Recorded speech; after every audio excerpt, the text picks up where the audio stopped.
Hi, I'm Andrew Spieler. And I'm Mary-Hope Rennie. And you're watching or listening to Behind the Sign, Real Stories from Real Estate.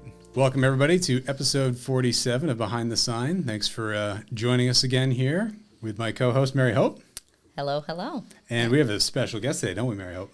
We do. We say special guest. I know. It's the carryover from season one. Well, let's try. Maybe this will be. I think so. And the reason it should be, right? Yeah, right. And if it's not, I probably have bigger problems. Correct, yes. So our guest today is actually my husband, Mike Rennie. So welcome. Hello. Thanks for having me. Yeah, thanks, Mike. I'm so honored. I know, yeah. So this is great. the first time we're having Mike on. I think this is the first time we have family on. Yeah. But You're the first family member. Oh, geez. Glad to be part of Yes, yeah. Yes. Breaking the mold. There you I go. know, right? I'll have to get like my mother on next. Or There you go. or your wife. Yeah, your wife. yeah. You can bring your wife. Yeah, we'll figure something out. Oh, Yeah. we'll ask her. Yeah. But as we have been doing in season 2, we've been really doing themes. Our first month, January, was about goals, goal setting, all of that. The second month has been about an investment. And so we brought on Sean, who has done a huge investment. He took it from one thing and just blew it up. Yeah. And I think that even in the goal setting, we kind of gave the big picture with Alan and then kind of the nitty gritty of how to really get this going as a realtor, right? Yep. So that's kind of how we're kind of doing this, the balance of it. So we had Sean kind of the big picture of how to make this your full-time job, property management. Right. And now we thought we'd like to get someone on who is more kind of just got dabbling in it Yeah. and what that could mean, and also how you could get started in this and kind of the practical stuff. So, Mike, that's why we're bringing you on. All right. Because you have done some investing. We've done some investing, but And property investing, just to be clear. Right? yes. Okay, Yep. yes. Yep. Sorry, thank you Yep. for the clarity. But can you set a stage of kind of what we've done with investing, how we got started, what got us going? Yeah, I think we've obviously been in real estate for years, and we wanted to, and we've heard all the people who do property investments and have friends who've done it, and I've even sat down with them to talk about like how do you get into it, and but I think for us it was just kind of like I think we should just give it a try, and so that's really kind of what started it for us, and I mean there's a lot to consider, when you think about what kind of down payment do you need, how do you get that kind of money. Once you have it, how do you get people to rent and do all that and start doing all that, make money or whatever. But that was kind of the way we kind of got into it. And it started with I don't know if you want me to Yeah. Okay. Yeah. Yep. So it started with us, we got a single family home, and honestly it was because our daughter was getting married, and they needed a place to live, and they had a dog at the time, and actually they have more than that now, but they had a dog, and so a lot of places they couldn't find a place to rent that would allow the dog and the size of the dog they had, or there was a fee and all that kind of stuff. So anyhow, because of that, we were like, what if we helped and found a place that you could all rent from us. Yep. You'd be our first kind of tenants. We could try this out. Your guinea pigs would give you a deal. And that's kind of how it started. And so we kind of went around, and this was around the COVID time. So, that's when the interest rates were really low and everything else. And we found a single family home. And actually on the street we found it, there were actually 2 single family homes and a vacant lot. Oh, wow. And initially we looked at the smaller one because we were like, it's was 30,000 or 40,000 less. Yeah. And so It we was were a like, one-bedroom. Yeah, one bedroom, but really small. And we had thought about, run the numbers and everything, so it seemed to make sense. And then I think at that time with our real estate agent, they suggested we actually look at the one next door, which was a 2-family because it would rent better. With It our had real the estate 2-car agent, I garage. was our real estate agent. You were the Well, real you estate were- agent. I was going No, to say, like, no, what no, is the that? agent who was selling No, it. the listing yes, agent. the agent. listing I was agent. trying to think. Yeah. Yeah, I was like, hmm. Who was the listing? We didn't know the. We're yeah. speaking in code. I used a Yeah. different agent. You didn't know That's that. right. And that was the beginning to the end. That's right. Yeah, but no, the listing agent That's had right. suggested, because he had Both both properties, properties yeah. plus the lot, and so he had suggested, like if you're thinking about this, maybe look at the bigger one because there's more potential and all that kind of stuff in the pool of people who would rent a 2-bedroom with an attached garage, all that versus a little tiny thing. So we ran the numbers again, and it was nominal as far as what it would cost us to carry. Right. So that's kind of what started it, and that was the first one, and And this was 2020? and this was 2021, I think. 2021. Yeah. Yeah. No, I mean we got lucky because it was low interest rate, and Actually- Had like at that time, had things kind of gone crazy by that point as far as, multiple offers and things, or was it still early? no, on it that? wasn't. There were multiple offers on the small one. That Yeah. was the other thing. So you have to kind of tweak. Remember, there were so many people with it was only like 20 or 30,000 less. Yeah, And so we actually got it below asking. Mm-hmm. And I think the reason, now that I'm thinking about the property, it was not clean. Yeah.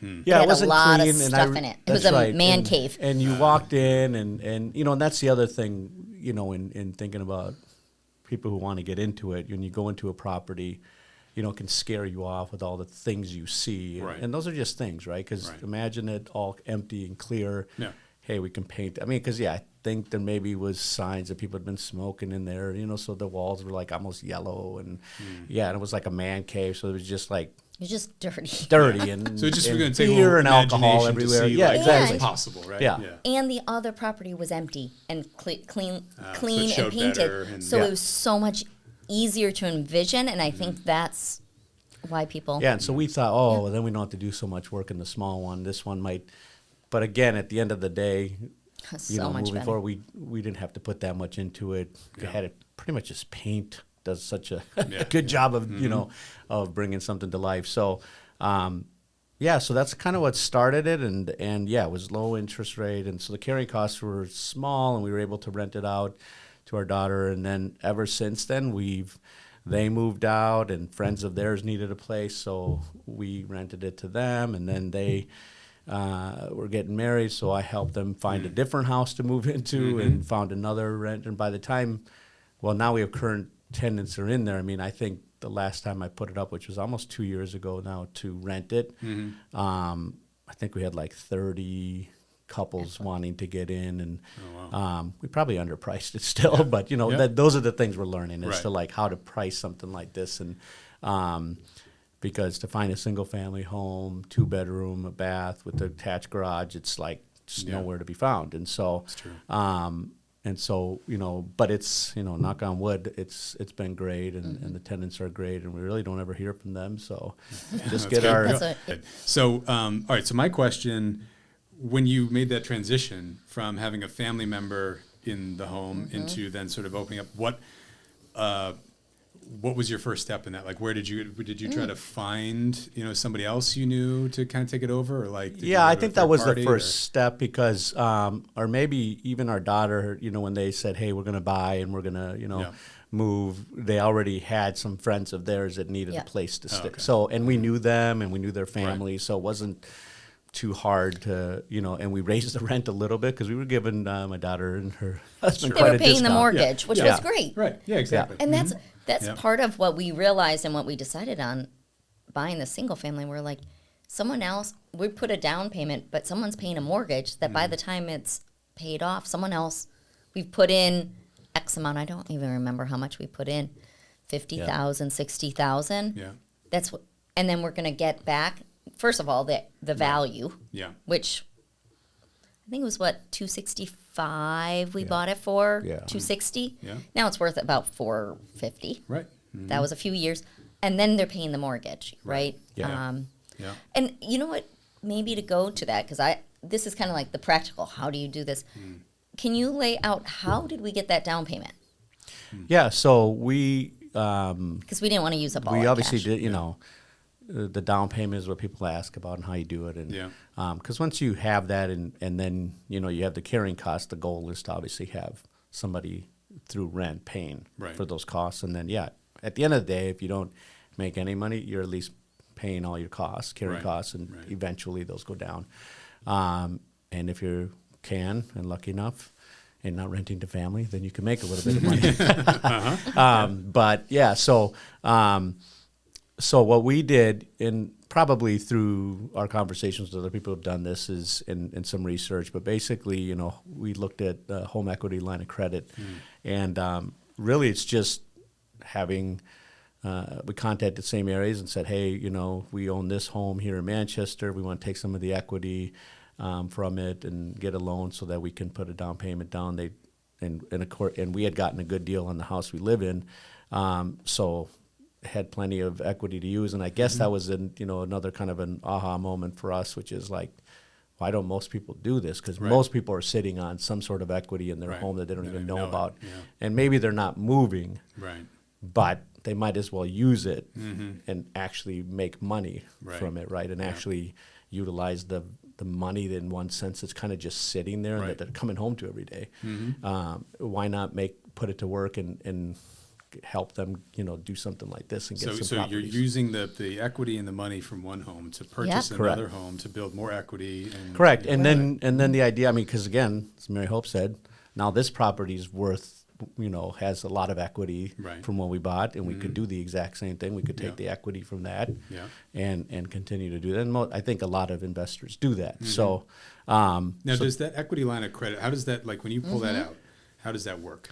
So it's a line of credit, and basically, let's just say, they're like, okay, you've got $150,000 to use. Here you go. You sign, kind of like close on it and all that. That's based on like the value of the home. Yeah, it's a certain percentage of the. Let's say your house is worth $800,000 and you owe $500. They give you a percentage of that difference. Yeah, That I think equity. you have It's to- not the full amount. Yeah, I think you can only pull out the max is 80,000 of your Percent.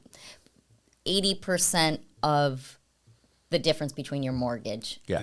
Right. So if there's market like value. 300,000, Yeah, you so have if you to get keep like at least. you get probably like 80% of that 300,000. Right. I'm just using Sure. some numbers Yeah. here. So Yeah. that's what they have. It's basically then, and then the terms are usually, it's a variable interest rate. So whatever the rate is when you use the money, and it's like our term I think was 10 years. So if you just have it and you don't do anything with it, you're not getting charged. There's no It's fee. only when you start pulling from it that you all of a sudden you start paying interest. Well, the interest accrues. Right. Interest And only. you can pay interest only. You can pay principal down, whatever you want to do, but really can. So I think we didn't actually use it right away, so we had it. Yeah. Because we had done this, we knew we wanted to kind of get into it, but we didn't know. So we had the money just sitting there, and then basically once you find something, you know what the down payment is. I don't know. I think we had checks or something from the home equity, and you just write. Yeah. That's what you use. So you're taking that home equity line of credit to put down as the down payment on the new home, and then you're paying down that equity line of credit over time at either interest or interest in principal. Well, so it is typically they structure it so it's interest only, right? That's so all you're required.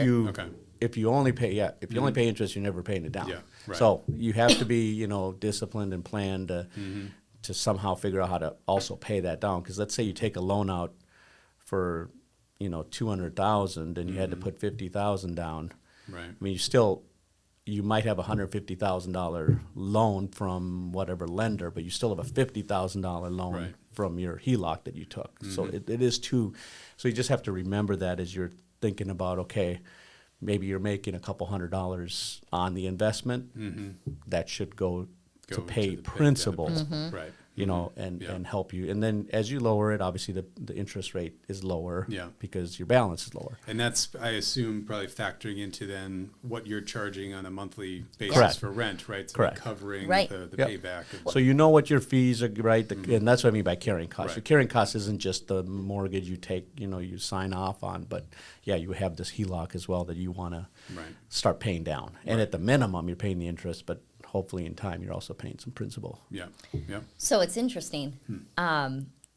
as we're saying this, because I almost feel like we don't even see this as an investment, we have to go back a whole nother year because we ended up purchasing a beach house. Ah, yes. Which, Yes, I've heard about the beach which house, was yes. in 2020. Oh, that's right. The beach house was There you first. go. So, Yeah. but the reason I say that, and that's not the beach house, but it is an investment. That's actually, we did get it as an investment. Yeah. That was considered a second home. And that's why I remembered it was beforehand, because we only had to put 10% down Because it was a second. because it was a home. second home. Lending has changed a little bit and tightened up a bit, but we were able to, and you can talk about what that looked like, we were able to only put 10% down and consider it a second home, even though we were considering it an So investment property. at the time, what sort of like parameters were there for it to fall under a second home category? Was it that it like was not going to be lived in for a certain percentage of the year? or It was just had to be that you were planning to use this as a second home, Okay. which Not your we primary which we residence. plan to. You want to talk Yeah. talk about it and why we went that direction? And Well, I mean, I just think we like being at the beach. We were there. Yeah, all right. We actually, in that particular little subdivision or whatever, association, we had been there a couple years back, had gotten, I would Stayed say there. we won through an auction, but you know how auctions are. You actually Yeah. pay for those things. Right, So, but we stayed at a friend's condo that they had, and we just fell in love with the area once Yeah. we did that. And then, yeah, kind of a year and a half later, we were decided that we wanted to look at something in the Hampton area or whatever, and this property came up, and I think lucky for us, it was kind of listed incorrectly as far as the address, because it made it look like if you were looking for something, it made it wherever they pinned it. It was like in downtown Hampton, so it wasn't anywhere near the beach. But when we looked at the pictures, we were like, wow, that looks a lot like the place we stayed at, which was a block from the ocean. Right. And so sure enough, when we figured it out, we're like, no, that is the place. Like they have this, and this is why nobody was probably jumping on it, because they didn't know.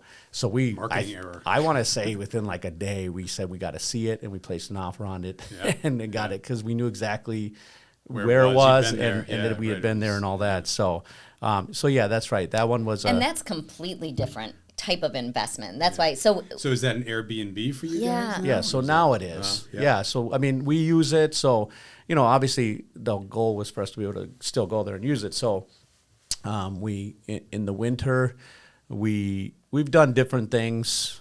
Let me start with the summer. In the summer, we go there. We like to be up there, but we don't have a lot of time to be there all the time. So typically, what we've kind of done now is we go there on Fridays, and we stay till like Sunday by noon. Yeah. Right, we're out of there, and then we rent it from Sunday to Friday, basically. Yeah. So, Peak and that's season, a peak yep. peak prime time. That's when people want to have it.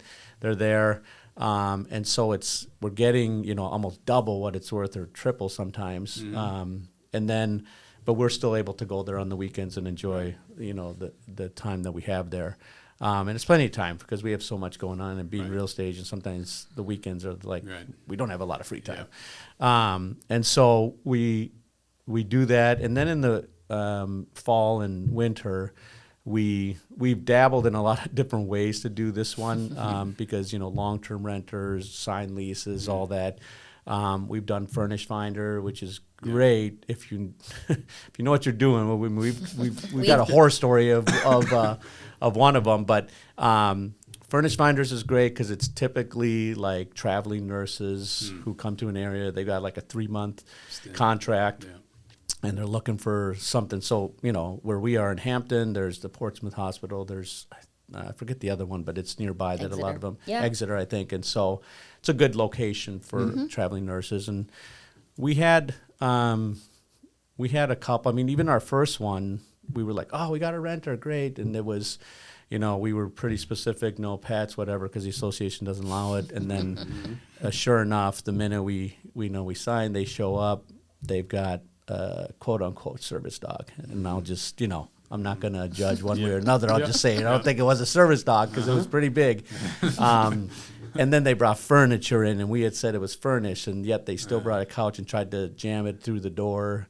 and ruined a screen of ours, and we had to replace. So like that was the start of like, oh my gosh, what have we not got? all- What have we You know? done? Right. Yeah. No, so it's just kind of like, I mean, that's not horrible, but so we got a little bit better and clearer about how to get the message across that these are the rules.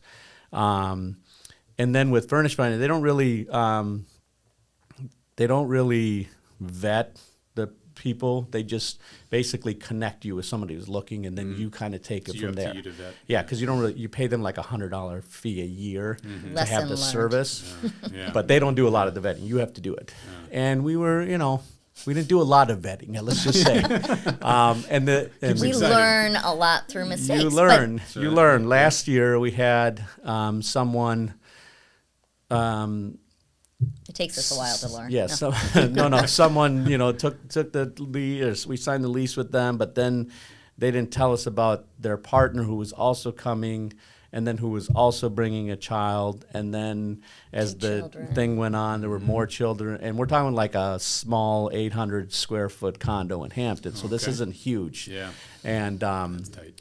and then it was a friend of theirs who was also a nurse, but she's still looking for a place, so she's gonna This in. sounds like in. fire code stuff. To Oh probably- yeah, I right? mean, that's so like a- it wasn't only that. So we were kind of like, well, wait a second, what's going on? And we were hearing this from the association, and that's a whole nother thing. If you get in an association and Know they their have rules. long term, and there's people who live there year round, they will call you they'll daily tell to you. tell Yeah. you about what Yep. your client I was or on an HOA tenants. for like 3 years. And, Oh my goodness! I was on the board there. Yeah. That's the other thing. Get on the Yes. boards. yeah. Yeah. So the tenants who live, or the people who live there year round, will tell you what's going on at all hours of the day, and whether they're just like they looked at me wrong, which honestly I've had calls almost similar to that, like they just looked at me the wrong way. No, they're violating a rule. Right. So yeah, but with that one, How did it end? We got a call. And they said the police were there and 5 cop cars and somebody's being hauled away. And then I called the police department the next day, like, hey, I own this property. You guys were at my place. What happened? So they told me, and there were some warrants out for some people's, arrest that I probably would have found if I would have done a background check. Sure. So, Sure. But they didn't necessarily tell you all the people that were coming in. no, Well, they that's didn't. No, and bingo. it wasn't on. Yeah, so Right. they That didn't was the tell. reason. They didn't Yeah. say that. But again, so you just gotta like anything, you just gotta do your due diligence, and you learn these things because you kind of trust some of these sites. But Do you find price point is sort of a lever that you can pull at that? Like, obviously, you want to be priced to rent, priced to Yeah. sell, but also at a price that's going to sort of not welcome people who are maybe trying to take advantage or something like that. Like, is that something that, yeah, I kinda think comes it into is. play? But like in a lot, sometimes these cases, it's 2 people saying, "Oh, we'll rent it together," and then Right, it's a right. lot cheaper for them. Right, right. So. Yeah, and I think you learn, and that's a lot of what our investment journey has been is in the different avenues, and we actually like the challenge of figuring it out. Sure. I would tell you, short-term rental investment is probably not for most people. It's a lot of hands-on work. Yeah. Yeah. With that being said, our third investment is short-term rental, but we're hands-off, and So it's maybe you. managed. Yeah. So, and just real quick on the Hampton thing. I mean, yeah. Now we're doing, and this last probably since that incident, we've been doing more Airbnb, and I find that that's a little bit more predictable and a little bit more. I think to your point. There's not as many scammers on Airbnb. Well, they have a lot of rules. Because there's on a lot of Airbnb that- rules. They're adding a and- lot of and- fees. and Yeah, they vet yeah. them, and they and they have to pay up front, and Right, they you gotta don't. be reviewed, and They you gotta can't have- And there's pay insurance. By, yeah, and there's insurance, and they can't pay by Cash App or some other. You Trust know, us. We know again, all the apps that they. Some of these things probably should have been red flags when somebody said, "Can I pay you this way?" We should have been like, Yeah. "Oh yeah, no, they probably should. We should probably not do it." But yeah, so. Those are the things you learn, but Yeah. the Airbnb has actually been pretty good so far, and I think we'll probably stick to that more. And just to finish on the Hampton one, we were doing our own cleaning, but we're 45 minutes from the property, and finally decided to hire someone who's out there, and it's just made a world of a difference because it's a lot of work to go and do that ourselves or to take the time when we're there to clean. Especially on a weekly basis. Yeah, right? when we want to be there That's a to lot. just enjoy it. So Right. Yeah. so that's been totally worth the cost, which isn't, too much. So, but yeah, and then so we've had the experience of like a long-term rental, which is what we do in Hooksett, and that's pretty kind of just, does its own thing. The short-term in Hampton, and then about a year and a half ago, we got a place in Florida because, again, we like the ocean and we like the sun, though, as well, and the heat and So this get is away. out of state now. So This Yes, is out now of we're state. out of So, state. right. Now like we're I getting said, out of we here. like leveling to. up, right? We are just like, where else All can over we the go? Clean right away. Yeah. So, and with that one, again, maybe we didn't buy in the best market, and Florida's up and down, and I think, but again, for us, it's a place to go. We're not having to spend money to stay anywhere when we go. Right. So And we see long term. We see all of these Yeah. as long term. That Right, also right. changes because we talked to Sean. A lot of his art were at the beginning were flips. If you're planning to hold it, your tolerance for price changes. Right. If that makes Yeah. sense, right? Yeah, yeah. Because Because it's not a quick flip sort of thing where No. you're holding and trying to. No, yeah, this right. isn't about that, and it's not about trying to get the best. These are long term. I mean, these are in our trust. We have them for the kid. And really, it's Right. our Yeah, nest egg inheritance. and the inheritance for the kids or whatever it is. So and for them to enjoy as well. I mean, obviously the Florida one's been great, and even the kids, our own kids, go down with their friends and enjoy it. Yeah. But that one we use a property management company, obviously, because it's too far away, and so we're learning about that. That one's a little bit easier because we're really hands off. Yeah. And this is again a short-term rental. Yep, idea? short-term rental on that one as That's well. what And again, we- it's an yeah. investment probably. It's not Right. second home, so Yeah. that And there's no winter you need to worry about down there. so no you can stay winter. with the short We do have to term. worry about hurricanes. Sure. Though, so. hurricanes and August is not chilly in any way. It's a little warm. right, Yeah. It's too warm, Yeah. right? So we have our winter, and that's both are seasonal. Right. And so you have to calculate those risk versus reward. And for us, and that was the reason we chose this specific condo. We also chose condos that were further away from us because there's a lot less that we have to be involved in. Sure. Right? Right. No outdoor work, no maintenance. Right. It really is It's literally part of the association. And so it correct. falls And under- they yeah. cover heating and all the extra bills are all wrapped into it. But it also allows weekly rentals. Mm-hmm.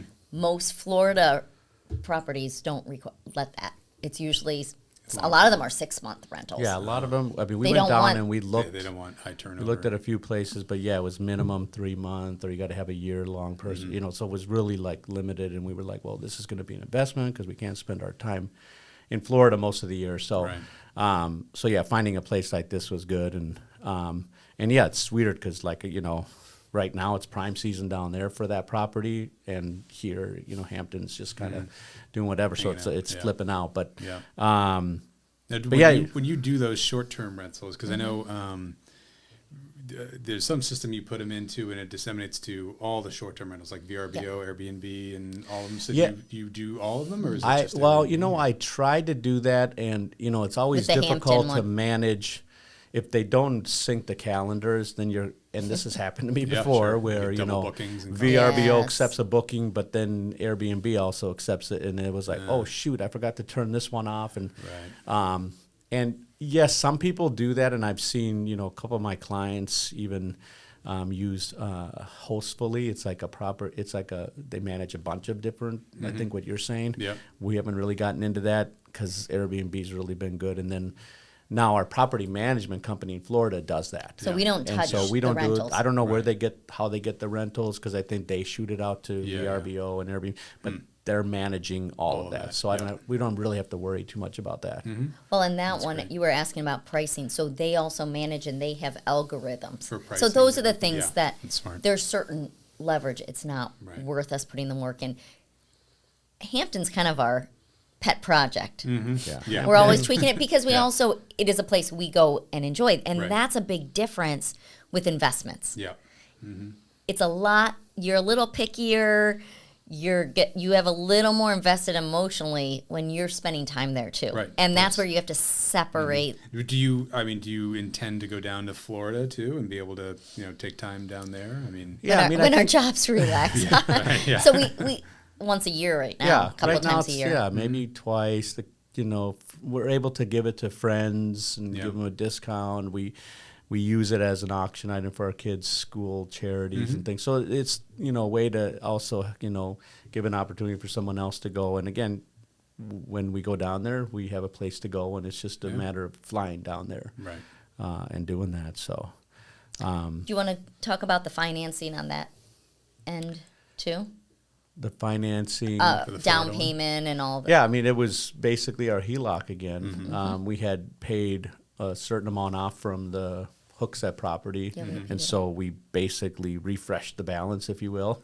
And then we're saying, okay, what's next? And so we took that and put it to that, and now we're kind of at the same place again, paying down this. He's getting HELOC. itchy, and so now we're ready for the next one. But I don't know. I mean, I've always wanted a multifamily, but I hear a lot of horror stories about multifamilies as well. Yeah. And as much as we've done this and taken the risk, it's still a little bit scary. But no, I think I'd love to do that. It's just, I mean, I know what the work. It does take some work. Right. You do your own property management, passive, right? Like I'm not hiring somebody here and to do the Hookset or the Hampton one. It's some work to make sure everything's figured out and taken care of and all that kind of stuff. I feel like that's kind of like the two big barriers to entry to get into investing, even on sort of a part-time basis, right? Is hearing the horror stories and knowing that like there is going to be work involved, right? And are you okay with that work? And then the other one, I think, honestly, is really just understanding how financing works, right? Like what are the options and how can you come up with the finance needed to invest in, whether it's a second home or, some kind of rental property. Because I think a lot of that just kind of goes, woo, right? And I don't, I don't know any of that stuff, but I know where to go. And that's really all that matters is if you know where to go, call the credit unions typically give a little bit better rates and stuff, and they're good with home equity lines. So call them up, say, hey, here's the situation. I mean, even if you go through the process of saying, hey, how much equity, what does that even mean? I didn't know I had value in my house, know? And I think that's the big takeaway, maybe for future investors is, for people who go out and buy a vehicle, right? You're taking the risk of the fact that you just spent $60,000, $50,000 on a brand new vehicle and you drove away and it's losing value, like literally, right? Literally. Or Can you tell that we had to buy 2 new cars this year? And or if you're into stocks or if you're into crypto, I mean, it's all it takes is some weird tweet from one of those owners, and the next day your value's down, right? So you have no control, You lose 100% of control on the stocks and on the crypto and on the car, right? This, property investment, you take the risk, but you also can control what happens for the most part, right? You can kind of like, you're the one going out and researching the property and knowing what you're getting into, location and the expenses and this, and you can, you're the one who brings in the tenants and gets, so like you have there's a lot more, you have more say and control over so if you, and so we take risks all the time, right? All day as long. humans, And this isn't any different. Right. I say it's probably you have a lot more control. Although it seems like there's this headache, but there's a lot more. You can have your hands on it. It's something potential, and you're making income. Like you don't realize it. Like if you own a piece of property. I mean, I think I told my kid one time we were at the beach up in Hampton, and I said, okay, right now, someone's renting our home in Hooksett. Someone's renting our place, and we are sitting here. Somebody's paying for those things for us in the background. Yep. Like, what can you say? That to a lot of things, right? So that's pretty powerful, right? Yeah, exactly. Yeah. Well, and I remember a couple years back, we talked to our financial advisor trying to discuss our 401k and this, and with real estate, and they gave us a plan. Remember that? And they were like, if you put this amount of money away for this many years, this is when you can retire. And it was okay. And we made an extra 401k as realtors, and we had one already. And then all of a sudden we said, did you take in consideration our properties? And this time we only had 2. Like in 20 years, let's just say 20 years we want to retire. Right. Did you take those into consideration? And the calculation, I just remember, I don't know if you remember, I remember our Hookstep property. It was like, so we bought it for like, and I'm just giving real numbers, 265, I think, 260. And in 20 years, it was going to be worth 700,000 by their easy calculations at the 3%. Right. You know, like, yeah. we know numbers work, right? We didn't have to put any other money. If we decided to sell those properties or pull equity from them, right. that was our retirement. Yeah. And it was this huge eye-opener that I think so many people see that as a fun investment thing, but that literally changed our whole financial plan for our retirement. Yeah. And it wasn't, and I feel, and this is this thing, we didn't have to do a lot. We did a little bit. Our first was a beach place that we wanted to be in. Yeah. This was a way for us to get a place and somebody else pay for us to have a place at the beach. Like, really. And we make a little bit of extra money. Yeah. We're not making a lot. Yeah. Getting paid to have a beach house. Yeah. Yeah, it's not a bad thing. Right. Yeah. And they're paying, you're getting paid to have a beach house even if you're not making money now. And I think that's where right now, especially with the prices and interest rate, we can't see a lot of monthly income coming from investments. Right. Just the numbers aren't working. They're tight. But if you hold on to that for 30 years, It's a big book. even if we bought the first one for 220, 225, if it didn't go up in any value, and we put 20,000 down, I don't remember, we would have had $200,000 without it going in value. It's going to quadruple by that time. Right. But you see how that compounding effect, Yeah. and I think so many people are afraid, want to get that perfect property. None of our properties have been perfect. Yeah. No property's perfect. Right? Right. No. So anyway, I know you talked a little bit about, something, that you would encourage with somebody, but if someone's ready to jump in, what would be your first recommendation to them?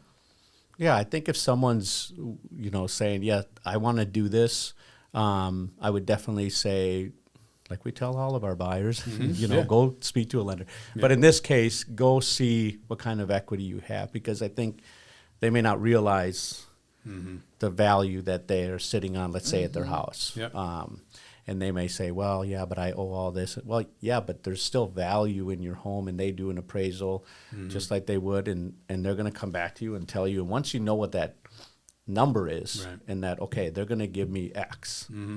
Okay, so now I have that. Now what do I think I want to do? Maybe is a easy thing first. Obviously, like we've been talking about, is it going to be a single family home, something small, something easy to maintain because it's it's pretty ready to go and you're just going to buy it and rent it out?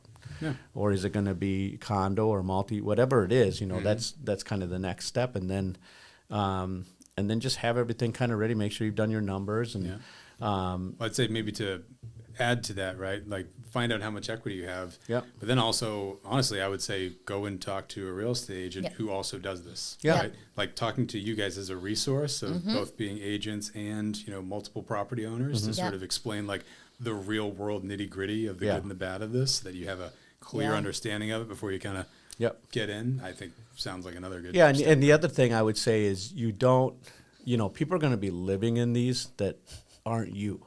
Right. So he tells me this. Okay with that. I'm very offended when So people mess I up think my you stuff. have to, you don't want to get something and say, I'm going to go in there and I'm putting granite and I'm putting, marble flooring Lace and I'm going pillows. to, exactly. It's like, you know what? Still do. People will rent, if you're by the ocean, people are going to rent your cottage. Right. Location. It's all about that, right? Because they're not spending a lot of time there. Right. So, That's true. so like, I think, it doesn't need to be, perfect and everything's brand new and all that. I mean, I think the Hookstep property have, the fridge is basic. The cabinets are old, but they hold dishes and cups and that's all you need. And then like, functional, because like for people who can't get into that and need to find a rental, they're not necessarily looking at all that as their final. They're not buying their So you don't waste because if you want to make money, you can't be spending a ton of money trying to get it, to the way you would want it if it was just your home. So I would say also look at it that way, that, because we hear from our buyers all the time, like, well, I'm going to fix that and I'm going to fix that, because it's going to be theirs. Right. Mm-hmm. But this is a little bit different because it isn't going to be somewhere where you're staying all the time. Right. You're renting this out. So as long as it has the basics and they work, leave it like that for now. And then maybe when you get, some money down the road, maybe you can repaint or put some new floorings or some, whatever. Mm-hmm. Yeah. Well, and I would also say, really decide how much of your own time and skill set you want to put into this. Right. If you do not know how to change out a light bulb, you're going to have to calculate that into your cost, that you're going to need a handyman. Mm-hmm. Yeah. Or even for us, even if we could change a light bulb, we can't in Florida. Right. We need someone going in every week to make sure the air conditioner works so that we don't get mold and that the temperature is at a certain place. And if we've had the microwave break, we need a property management company to ship the microwave to install it, right? It's going to cost more than if we did it. Right. In Hampton, the batteries of the lockbox, we can drive down there. Right. Do you see how Right. you have to decide? But if you do not want to be, if you want to be hands off, you have to put a little more buffer. Yeah. So you have to decide: are you going to find the rentals? Do you want somebody else? And then you have to decide and be very realistic, because or maybe it's you purchase a home that you're planning to live in, but it has detached in-law or something that you could turn it I feel like that's like a baby step way into and be very realistic with yourself. We hear it with our buyers. I'm okay with a fixer-upper. No, most of 95% are not. They're not. They love the idea. What about those foreclosures? What about that great deal? Yes, but you have to be willing to do all the work. And when it's all said and done, it's worth $10,000 extra on their mortgage, their 30-year mortgage, to have it all fixed. Our place in Florida, we wanted a fixer-upper. We found out that's not plausible in Florida. Where we're located, it's going to cost us so much more, and because they require you pulling a permit to look at changing something pretty much, it wasn't worth it. So we had to get one totally turnkey, including furniture and all of that, because of the distance. So those are the things that you just have to just be very realistic, and I think then you'll figure out, this is worth it, this is not. So. Well, this is great. Good. I mean, the two investing ones back to back, I think are, seeing it from a very high level, like what Sean was talking about, where it's like that's his full time job versus what, 200 what's some capable units? from like anybody, who exactly. can kind of come into this. I think is two great perspectives, because, I mean, I'd love to do it someday. Like I enjoy the process of kind of handymanning, and it's just sort of. My dad actually built a house in Bedford back in the 70s. He got into contracting for a little while, and he loves doing all that sort of stuff. So we've always just been hands-on. And then the reality is, you have 3 little kids. Exactly. Then I have 3 little kids. Yeah, tool belts I got to put on them. Hey, I when we got that Hookset property, I remember I was like, I'm gonna go paint the rooms. That's what I'll do. And I got all the gear, and I had the whole overall thing for paint, and he was so ready. Then it took me, I would say, like me and my daughter, of course, because we did it together, and that's a tiny little room, but it took me like hours to paint this stupid room. I'm like, oh my goodness, I could have done something we could have played golf or something in the amount of time that this took me. So at that point, your time is worth something to you, and it's and for people who do this for a living, we hired painters. They came in and not only did the walls, they did the ceilings, they did the cabinets, all in like a day, and it was done. And we were like, oh, we should have just done this. So you learn, but you got to know how much time you really have to do these things, and how much you want. Right, quality of life. Well, great. Well, thank you, Mike, for coming on. Thank you for letting us bring Mike on. I know. Well, I kind of let him know he was going to be on. Okay. Right? Did you have much? I don't know if it was. Was there much choice? Permitted, forced, any of those. I came willingly. I'm blinking my eyes for all of you. I'm here under no duress. Exactly. Well, either way, thank you for coming. Really insightful, and thank you for sharing your personal story, because I think it's valuable. So perfect. Great. All right. Well, thank you for tuning in. We'll see you on the next one. All right. See you later. Bye. Thanks for joining us for another episode of Behind the Sign, Real Stories from Real Estate. We hope you enjoyed today's conversation and gained a little insight into the world behind those for sale signs. Today's episode was brought to you by Keller Williams Realty Metropolitan, proudly serving New Hampshire, Vermont, Maine, and Massachusetts. A special thank you to our agents, leadership, and partners at KW Metro for their continued support. And thanks to you, our amazing listeners and viewers. Be sure to like, share, and subscribe so you never miss an episode. Leave us a review or comment. We love hearing your feedback, and it helps more people discover the show. And if you have a real estate story you'd like to share or a question you want answered on a future episode, reach out to us at metro.kw.com or find us on Instagram, handle at KWMetroNH. Until next time, we'll see you behind the sign.